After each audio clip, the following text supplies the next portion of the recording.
Сәлем қыздар, каналға қош келдіңіздер. Бүгін біз өзбектің тамлама, қазіргі сезонда істелетін тағамы тамлама жасайтын боламыз. Оған мен мінекей қойдың артқы санын алдым құйрық майымен бірге. Содан кейін сүйек төрі мінекей қабырғасы бар деген сияқты. Сосын картоп керек оған, орамжапырақ капуста, баклажан керек, помидор, пияз, сәбіз, балғар бұрышы, чеснок, приправалар мұнда паприка, қара бұрыш және зира бар. Және тұз керек, қыздар. Қазір мен мұнаның барлығын турап алайын.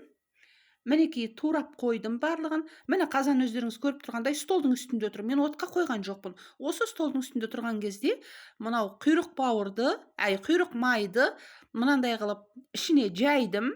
Жапырақ етіп турап құйрық майды. Енді етті де мен үлкендеу етіп турадым. Ана құйрық майдың үлкендігіндей етіп. Кішкене жапырақтау етіп турадым. Ондай жұп-жұқа қылған жоқпын әрине. Мінекей, енді жаңа құйрық майдың үстіне етті осылай слой қылып жайып шығамыз. Өздеріңіз көріп тұрғандай. Оған жаңағы приправаларымды бір-бірімен араластырып жатырмын. Айттым ғой, жаңа зира, қара бұрыш және паприка. Оны араластырып қойдым дағы. Бірінші тұзды септім, еттің үстіне тұз септім. Көз мөлшермен, қыздар, барлығы описаниеде жазылады, қанша грамм екенін барлығын жазамын описанияға. Сосын кейін тұздың үстіне мінекей приправаны септім. Құйрық май, ет, тұз, приправалар сеуіп жатырмын мінекей. Оның үстіне картоп. Картопты мен тураған жоқпын, ұсақ картоптан алдым. Дөңгелек қалпында картопты салып жатырмын. Бұны да жайып шығамыз, жаңағы ет сияқты, мен өздеріңіз көріп тұрғандай.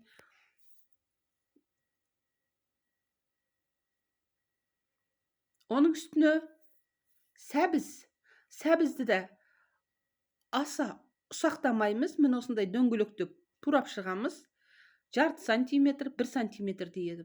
Бұны да жайып шығамыз картоптың үстіне. Оғанда бұл менің картопты тұздап жатқаным.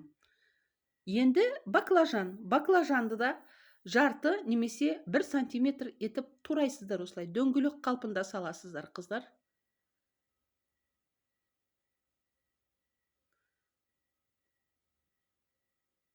Бұның үстіне енді мен жаңағы приправамды салып жатырмын.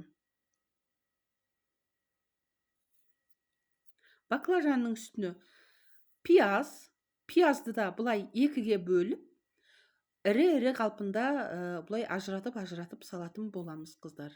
Екіге бөліп, бірнешеге осылай полукольца дейді ғой, орыстар. Бірақ кесек-кесек қылып тураймыз. Үлкен етіп. Бұны жайып шығамыз. Енді бұның үстіне чеснокты да жартысын сеуіп шығамыз, осылай. Барлығы описанияда слой-слойымен жазылады, қыздар, қарасаңыздар. Енді балғар бұрышы. Бұны да 4-ке бөле саламыз. Балғар бұрышында. Жапырақ қалпында саламыз, бұны да жайып шығамыз. Тымлама, қыздар, тамит деген сөзден шыққан. Бұған ешқандай су құйылмайды.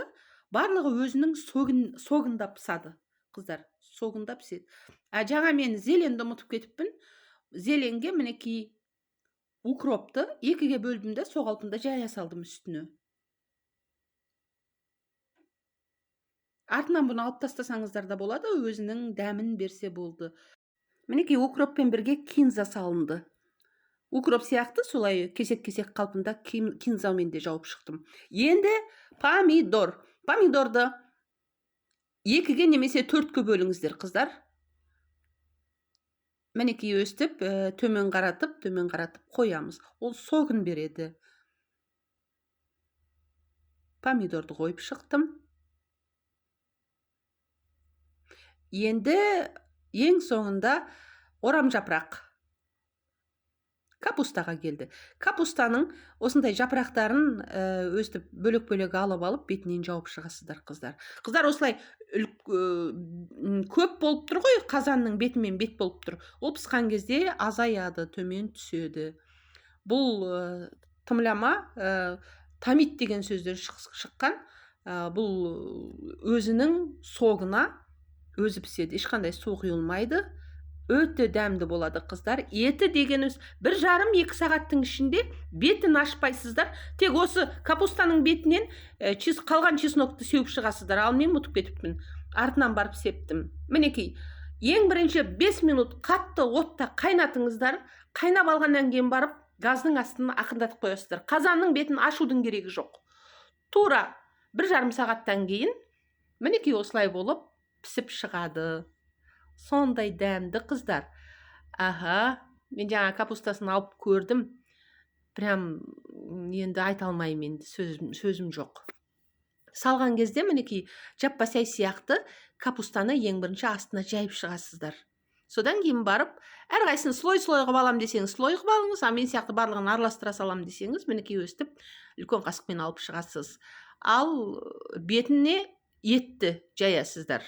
Әдемі болады, және де еті сондай дәмді қыздар. Прям сөзім жоқ. Мінекей сондай жүп-жұмсақ тушонка сияқты. Керемет дәмді, су құйылмаған таза овощтардың согіне піскен ғой. Қыздар, мінекей қазір етті алып сіздерге көрсетейін. Тіпті вилкаға да ілінбейді, түсіп жатыр бөлініп. Міне, тушонка. Бар жоға 1,5 сағаттың ішінде піскен. Қыздар, каналға жазылып, кішкентай ғана қоңыраушаны баса кетіңіздер. Ұнаса лайк басыңыздар. Әлі талай рецептерді көресіздер. Менің каналымнан бірнеше рецептің түрін көре аласыздар. Пока қыздар, пока.